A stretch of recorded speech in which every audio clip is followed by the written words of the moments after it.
Hello friends, welcome to Bismi சமையல். இன்னைக்கு video ரொம்பவே இன்ட்ரெஸ்டிங்காக இருக்கும். நிறைய புது புது கிச்சன் டிப்ஸும் வீட்டு குறிப்புகளும் இந்த வீடியோவில் பார்க்க போகிறோம். எல்லாமே நம்மளோட டெய்லி லைஃப்பில் யூஸ் பண்ணுற மாதிரி இருக்கும். ஸோ வீடியோக்குள்ளே போகிறதுக்கு முன்னாடி நீங்கள் நம்மளோட வீடியோவை ஃபர்ஸ்ட் டைம் பார்க்குறீங்கன்னா மறக்காமல் நம்ம சேனலை சப்ஸ்கிரைப் பண்ணிக்கோங்க. இப்போ நம்ம ஃபர்ஸ்ட் டிப் என்னங்கிறத பார்க்கலாம். நம்ம வீட்டிலேயே இன்ஸ்டண்ட்டாக பாதாம் மில்க் செய்கிறதுக்காக அந்த பாதாம் மிக்ஸ் பவுடர் ரெடி பண்ணி வச்சுருப்போம்ல, அதை நம்ம பாலோடு சேர்த்து கலக்கும் போது பால் நமக்கு நல்ல திக்காக இருக்காது, ரொம்ப தண்ணியாக தான் இருக்கும். ஸோ இப்போ நான் சொல்கிற ஒரே ஒரு பொருளை சேர்த்து நீங்கள் செஞ்சு பாருங்கள். நம்ம பாதாமை ஊற வச்சு அரைச்சி பாதாம் மில்க் செஞ்சால் எந்த அளவுக்கு திக்காக இருக்குமோ அதே மாதிரி நல்ல திக்காக இருக்கும். ஸோ என்ன சேர்க்கணுன்றதை பார்க்கலாம். நம்ம எப்போவுமே பாதாம் மிக்ஸ் ரெடி பண்ணுறதுக்கு என்னென்ன பருப்பெல்லாம் வறுத்து அரைப்போமோ எல்லாத்தையும் சேர்த்துட்டேன். இது கூட நான் சுகர், ஏலக்காய் எல்லாமே சேர்த்து நல்லா பவுடர் பண்ணிட்டேன். இப்போ பாலோட திக்னஸை கூட்டுறதுக்காக நம்ம இதோட சேர்க்க போகிற ஒரு சீக்ரெட் இன்க்ரீடியண்ட் என்னென்னா பால் பவுடர் தான். ஒரு கப் அளவுக்கு நீங்கள் பாதாம் எடுத்திருக்கீங்க அப்படின்னா 3/4 கப் பால் பவுடர் கரெக்டாக இருக்கும். ஏன்னா நம்ம பாதாம் மட்டும் சேர்த்து அரைக்க மாட்டோம்ல, இது கூடவே கொஞ்சம் கொஞ்சமாக முந்திரி, பிஸ்தாவும் சேர்த்துருப்போம். ஸோ 3/4 கப் அளவுக்கு பால் பவுடர் கரெக்டாக இருக்கும். ஸோ அரைச்சதுக்கப்புறமா இப்படி தான் இருக்கும். நிறைய பேர் பால் பவுடர் சேர்க்க மாட்டாங்க, ஆனால் சேர்த்தோன்னா பால் நமக்கு நல்லா திக்காகவும் க்ரீமியாகவும் இருக்கும். நம்ம கடைகள்லாம் பாதாம் மில்க் குடிப்போம்ல, அந்த டேஸ்ட்டில் சூப்பராக இருக்கும். இங்கே நான் 4 கிளாஸ் அளவுக்கு பால் எடுத்துருக்கிறதுனால ஒரு பெரிய ஸ்பூனில் 4 ஸ்பூன் அளவுக்கு பாதாம் மிக்ஸ் சேர்த்துக்கிறேன். ஒரு கிளாஸ்க்கு 1 ஸ்பூன் அளவுக்கு சேர்த்தாலும் போதும், நல்லா திக்காக க்ரீமியாக வரும். இதில் நான் மஞ்சள் சேர்த்துருந்ததுனால 1 நிமிஷத்துக்கு மட்டும் நல்லா கொதிக்க விட்டுட்டு இறக்கியிருக்கேன். ஏன்னா அப்போ தான் மஞ்சள் கலர் நல்லா இறங்கும், நல்ல டேஸ்ட்டாகவும் க்ரீமியாகவும் இருக்கும். ஸோ நீங்கள் இது வரைக்கும் பால் பவுடர் சேர்த்ததில்லை அப்படின்னா ஒரே ஒரு தடவை ட்ரை பண்ணி பாருங்கள். டேஸ்ட்லேயும் சரி திக்னஸ்லேயும் சரி உங்களுக்கே நல்ல டிஃப்ரென்ஸ் தெரியும். ஸோ இந்த டிப் உங்களுக்கு பிடிச்சிருந்தா வீடியோக்கு ஒரு லைக் கொடுங்க. இப்போ நம்ம அடுத்த டிப் என்னங்கிறத பார்க்கலாம். நம்ம உளுந்த வடையெல்லாம் செய்கிறோம் அப்படின்னா உளுந்தை நல்லா பொங்க அரைச்சிட்டு அது கூட வெங்காயம், இஞ்சி, பச்சை மிளகாய், சீரகம், மிளகெல்லாம் சேர்த்து உளுந்த வடை செய்வோம். ஆனால் இன்றைக்கி கொஞ்சம் டிஃப்ரெண்ட்டாக இது கூட நான் கீரையும் சேர்த்து செய்ய போகிறேன். பொதுவாகவே நம்ம கடலை பருப்போடு தான் கீரையை சேர்த்து கீரை வடையாக செய்வோம். ஆனால் இன்றைக்கி நான் உளுந்து மாவோடு சேர்த்து செய்ய போகிறேன். எப்பயும் போல் உளுந்தை நல்லா சாஃப்டாக அரைச்சி எடுத்துட்டு வெங்காயம், பச்சை மிளகாய்லாம் சேர்த்துக்கிறேன். அடுத்ததாக நம்ம மிளகு சேர்ப்போம்ல, அந்த மிளகு அப்படியே முழுசாக சேர்த்துறாமல் இந்த மாதிரி நல்லா இடித்து சேர்த்துருக்கேன். ஏன் அப்படின்னா குழந்தைங்கள்லாம் இருந்தாங்க அப்படின்னா மிளகு அப்படியே தனித்தனியாக எடுத்து வச்சுருவாங்க, சாப்பிட மாட்டாங்க. ஸோ இந்த மாதிரி நம்ம லைட்டாக இடிச்சிட்டு சேர்த்தோம் அப்படின்னா தனியாக எடுக்க மாட்டாங்க, அப்படியே சாப்பிட்ருவாங்க.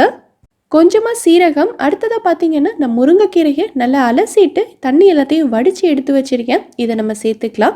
எந்த கீரை வேணாலும் நீங்கள் சேர்த்துக்கலாம். என்கிட்ட இன்றைக்கி முருங்கைக்கீரை இருக்குது, ஸோ இது சேர்த்துக்கிறேன். டேஸ்ட் சூப்பராக இருக்கும். ஆனால் கீரை சேர்க்கும் போது தண்ணி எதுவுமே இல்லாமல் நல்லா வடிச்சிட்டு சேருங்க, இல்லைனா மாவு ரொம்ப தண்ணியாயிரும். அடுத்து நமக்கு வடை போடுறதுக்கு கரெக்டான ஷேப்பில் வராது. ஸோ தண்ணி எதுவுமே இல்லாத அளவுக்கு சேர்த்துக்கோங்க. உப்பு சேர்த்து கையாலேயே ஒரு 2-3 நிமிஷத்துக்கு நல்லா அடிச்சு விட்டு கலந்ததுக்கு அப்புறமா நம்ம வடை போட்டுக்கலாம். இந்த கீரையை குட்டி குட்டியாக கட் பண்ணணுங்கிற அவசியம்லாம் இல்லை, முருங்கைக்கீரை தானே, நம்ம அப்படியே போட்டு செஞ்சுக்கலாம். இந்த வடையோட டேஸ்ட்டும் சரி வாசனையும் சரி சூப்பராக இருக்கும். குட்டீஸ் எல்லாம் வேண்டான்னு சொல்லாமல் ஃபுல்லாக சாப்பிட்ருவாங்க. ஸோ கண்டிப்பாக ட்ரை பண்ணி பாருங்கள். இந்த டிப் உங்களுக்கு யூஸ்ஃபுல்லாக இருந்ததுன்னா எனக்கு கமெண்ட்டில் சொல்லுங்கள். இப்போ நம்ம அடுத்த டிப் என்னங்கிறத பார்க்கலாம்.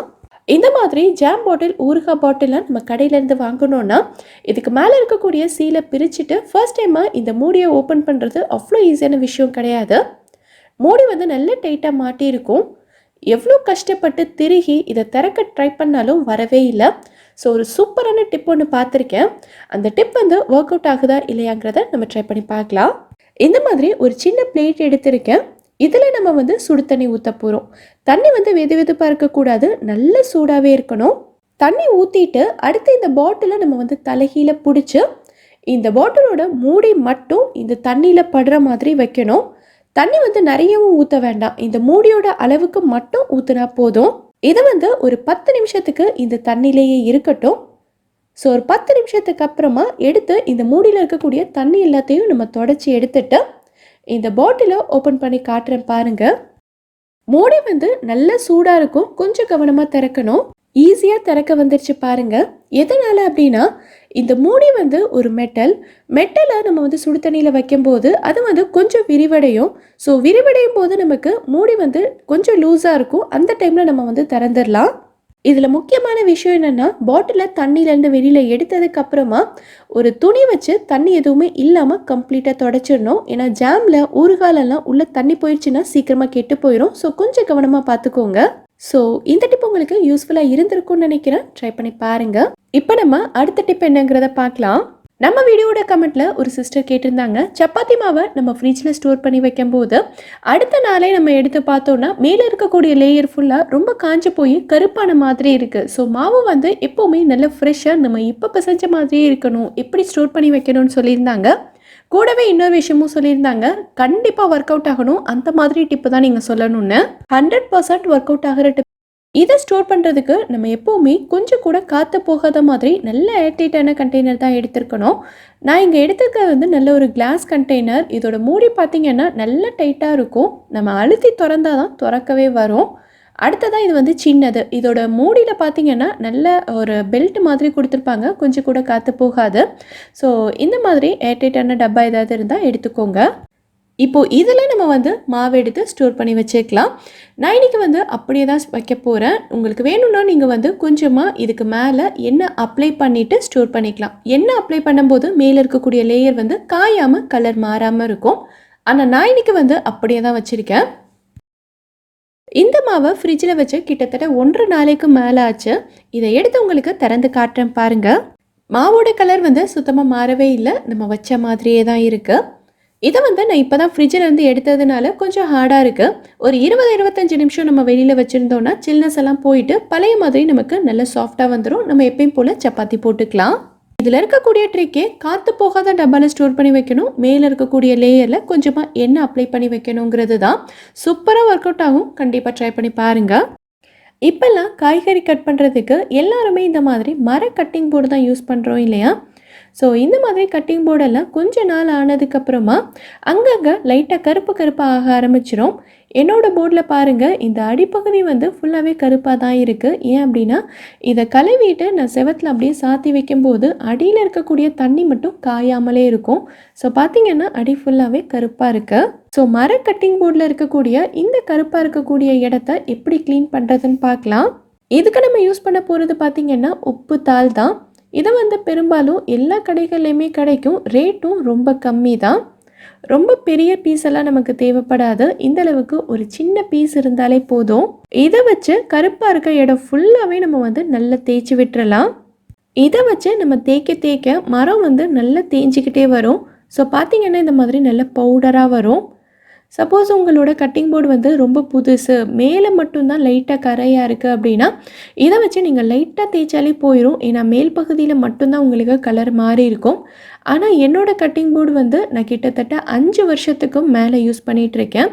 ஸோ பார்த்திங்கன்னா அந்த அடிப்பகுதி வந்து உள்பக்கமுமே ரொம்ப கரையாக தான் இருக்குது.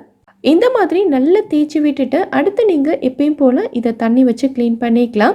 ஸோ இந்த மாதிரி நீங்கள் வந்து அடிக்கடி க்ளீன் பண்ணிக்கிட்டீங்க அப்படின்னா உங்களோட கட்டிங் போர்டு வந்து எப்போவுமே நல்லா பளிச்சுன்னு புதுசு மாதிரியே க்ளீனாக இருக்கும். இது வந்து இந்த கட்டிங் போர்டுக்கு மட்டும் இல்லை, எல்லா மர பொருட்களுக்குமே நம்ம யூஸ் பண்ணிக்கலாம். நான் வந்து இந்த மர கரண்டியில் யூஸ் பண்ணி காட்டுறேன் பாருங்கள். இந்த இடம்லாம் லைட்டாக கலர் மாறி இருக்குல்ல, ஸோ இதை மட்டும் நான் தேய்ச்சி காட்டுறேன். தேய்ச்ச உடனே உங்களுக்கு தெரியும் நல்லா டக்குன்னு போயிருச்சு. ஸோ இதே மாதிரி நீங்களும் ட்ரை பண்ணி பாருங்கள். ஸோ இந்த மாதிரி ஒரு சின்ன உப்புத்தாள் இருந்தாலே போதும், மரப்பொருட்கள் எல்லாமே கொஞ்சம் கூட கரைப்படாமல் நல்லா பளிச்சுன்னு புதுசு மாதிரி க்ளீனாக இருக்கும். ட்ரை பண்ணி பாருங்கள். போடுற கண்ணாடி தான் எடுத்திருக்கேன். இந்த கண்ணாடியெல்லாம் புதுசாக வாங்கும்போது இதில் இருக்கக்கூடிய கிளாஸஸ் பார்த்திங்கன்னா நல்லா பளிச்சுன்னு க்ளீனாக இருக்கும். இதுவே நாளாக இதில் நிறைய ஸ்க்ராச்சஸ் விழுந்துடும். அது மட்டும் இல்லாமல் சின்ன பிள்ளைங்கள்லாம் யூஸ் பண்ணுறாங்க அப்படின்னா இதில் நிறைய கைரேகைலாம் விழுந்து ரொம்ப அழுக்காக இருக்கும்.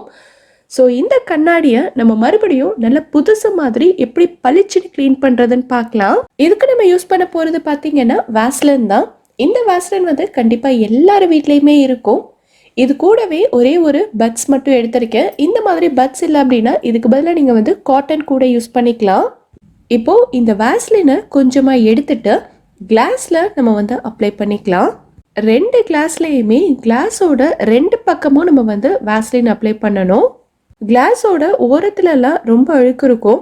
ஸோ அந்த இடத்துல வந்து நல்லா தேய்ச்சி விட்டுருங்க. இப்போ இது வந்து ஒரு 5 நிமிஷத்துக்கு அப்படியே இருக்கட்டும். 5 நிமிஷத்துக்கு அப்புறமா நம்ம இந்த கண்ணாடி வாங்கும்போது கூடவே சேர்ந்து நல்ல ஒரு சாஃப்டான துணி கொடுத்துருப்பாங்கல்ல, அதை எடுத்துக்கோங்க. இந்த மாதிரி துணி இல்லை அப்படின்னா நல்ல ஒரு சாஃப்டான காட்டன் கிளாத் எடுத்துக்கோங்க. இப்போ இந்த துணி வச்சு கண்ணாடி ஃபுல்லாகவே நல்லா தொடச்சி விட்டுறலாம். கண்ணாடியோட ஓரத்துலலாம் கொஞ்சம் அழுத்தி தொடங்க. ஸோ அழுக்கு எல்லாமே உங்களுக்கு க்ளீனாக வந்துடும். ஸோ இப்போ பாருங்க கண்ணாடி வந்து எவ்வளோ பளிச்சுன்னு இருக்குன்னு. இதில் கொஞ்சம் கூட கைரேகை, அழுக்கு, ஸ்க்ராச்சஸ் எதுவுமே இருக்காது. நம்ம புதுசாக வாங்கும் போது இந்த கிளாஸஸ் எப்படி இருந்ததோ அதே மாதிரி இருக்கும். ஸோ ட்ரை பண்ணி பாருங்கள். இந்த வீடியோவில் நான் சொல்லியிருக்க டிப்ஸ் எல்லாமே உங்களுக்கு ரொம்பவே யூஸ்ஃபுல்லாக இருந்திருக்கும்னு நினைக்கிறேன். இதில் இருந்து ஏதாவது ஒரு டிப் உங்களுக்கு யூஸ்ஃபுல்லாக இருந்தாலும் மறக்காமல் எனக்கு கமெண்ட்டில் சொல்லுங்கள். இந்த வீடியோ பிடிச்சிருந்தா லைக் பண்ணுங்கள். உங்கள் ஃப்ரெண்ட்ஸ், உங்கள் ஃபேமிலி மெம்பர்ஸ்க்கு இந்த வீடியோ யூஸ்ஃபுல்லாக இருக்கும்னு நினச்சிங்கன்னா கண்டிப்பாக ஷேர் பண்ணுங்கள். மறக்காமல் நம்ம பிஸ்மி சமையலுக்கு சப்ஸ்கிரைப் பண்ணிவிட்டு பக்கத்தில் இருக்கக்கூடிய பெல் ஐக்கானில் ஆப்ஷன் ஆலும் கிளிக் பண்ணுங்கள். தேங்க்யூ.